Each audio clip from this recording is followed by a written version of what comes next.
The unfortunate truth about what happened during COVID is it was a litmus test for who was going to quit and who wasn't. One of the big problems I have with whatever's coming down the pike here in 2024. I think Obama's new Netflix special was trying to tell us something. Whatever's coming down the pipe, you got to remember the disobedient, the people who would have disregarded orders, they were all sorted out. They've left. They've got early retirement. I was on the Drinking Bros podcast, Citizen with Dan Holloway, and he assured me that there would be nobody who would adhere to orders if they were sicked on their own citizens. And I said, Dan, I got to tell you, anybody I think that would have disregarded those orders, I think they've gotten rid of them. What are your thoughts on that? You're 100% correct. COVID, the lockdowns happened because of one reason. Because in totality, the American police officer did not stand in solidarity and say, that's not our job.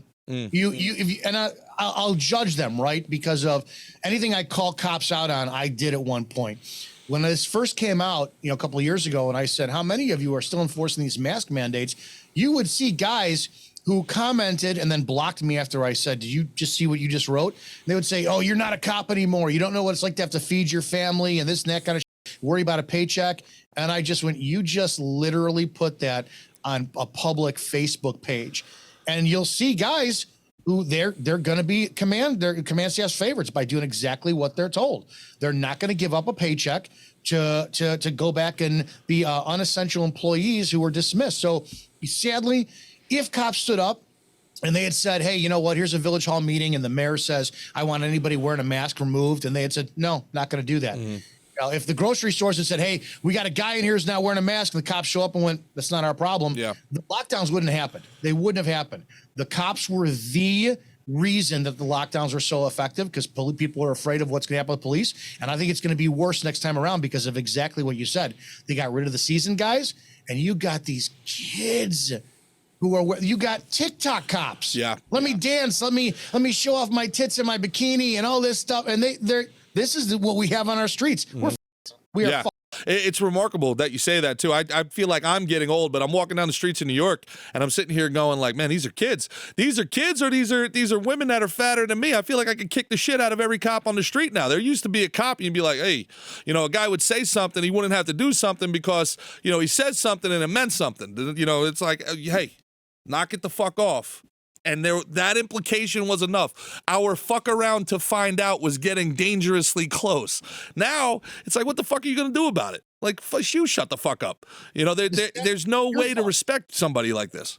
You're fucked because I don't know if you do this. You're a large man. You're a strong man. You're an athletic man. You're a handsome man. No homo. Thank you, sir. No, please, all the homo you can. I accept it. You're intelligent, right? So I don't know if you do this. I do this all the time. I play in my head. What if I'm stopped? I know how to deal with cops.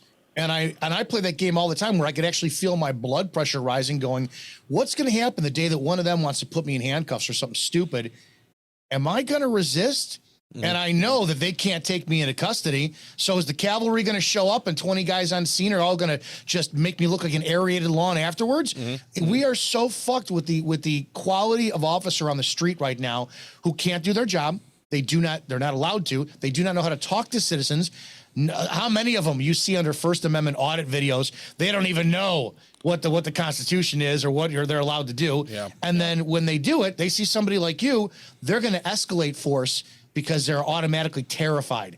So that's where they will pull out and start, pumping rounds into you just because of your size. Well, yeah, the other problem with that too, Dom, is if they don't do it, they run it up the chain. We saw that with Ian Smith, who was running the gym in Belmar, New Jersey. He refused to close, and the local cops, to their credit, and this is what you're saying, they refused to make them close. They said, no, look, working out's good. People are staying 6 feet apart. The gym stays open. So they refused to be the teeth for the politician's bite. And what did Phil Murphy do? He sent in the Stadies. He sent in his. There's always some form of escalation. Domestic terrorists. Those are domestic fucking terrorists. Yeah. The issue now becomes what happens in a world where there's selective enforcement. We see it more and more every day. This is something that this used to be something that the left was clamoring about forever. Selective enforcement, systemic this and that.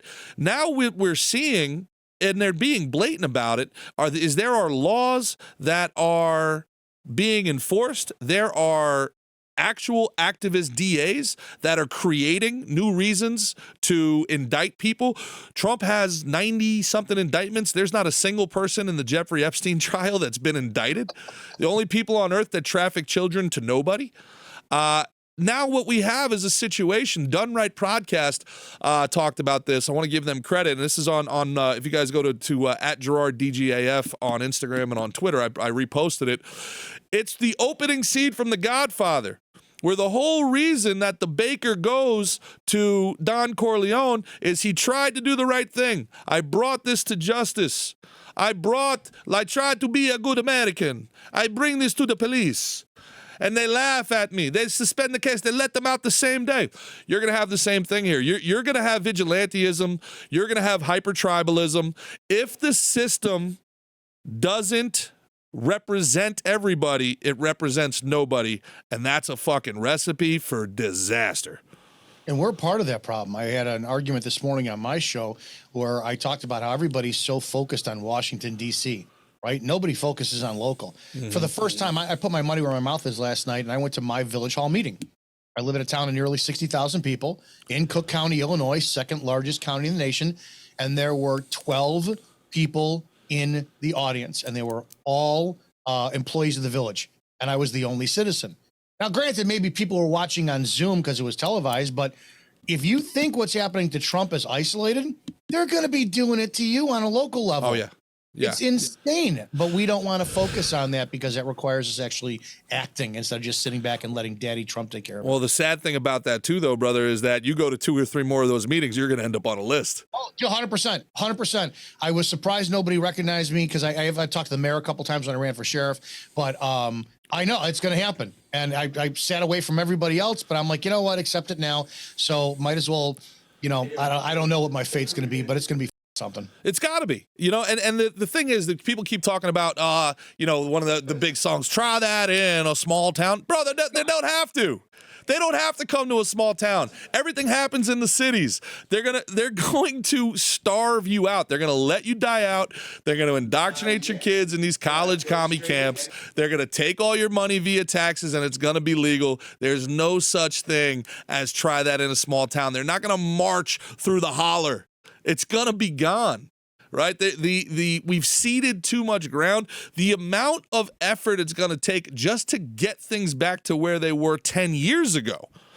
With censorship that's coming down, the stuff that's going, they use small countries in Europe. When I say they, the globalists, let's call them the globalist cabal, they use small countries in Europe as a litmus test for exactly what the people will allow. And what's happening in Ireland right now, they're essentially making all speech prosecutable online. Now, who determines what speech is hate speech? Well, they do. And they ain't you. The other big thing they're trying to push, Dominic, is a carbon tax. Now, the same people trying to push a carbon tax, which, if anybody knows anything, carbon is all of this. Carbon is you. Carbon is me. Carbon is everything right here. Are now out loud and unashamedly promoting ideologies of depopulation. Mm-hmm. So if we have a carbon tax, depopulation, and we have industrialized censorship as the 3 harbingers that are coming out of Europe, exactly how is staying in your home compound going to help you here in America? Dude, I hope fucking Putin pushes the button. I'm 15 minutes away from O'Hare Airport. I'm going to have 3 cigars outside. I'm going to watch for the glow in the sky. I'm going to get that instant, 50 million watt suntan and be disintegrated in a heartbeat. I want to look like, what was her name? Sarah Connor in Terminator 2 against a fence. Bring it. I'm so tired of this. Yeah, unfortunately, you're going to end up looking like Rachel Dolezal, stayed in the tanning bed a little bit too long, and you're going to have to live for the next 20 years with lymphatic cancer. Unlike her, though, I'm Italian, so I can claim I'm half black. Oh, there you go.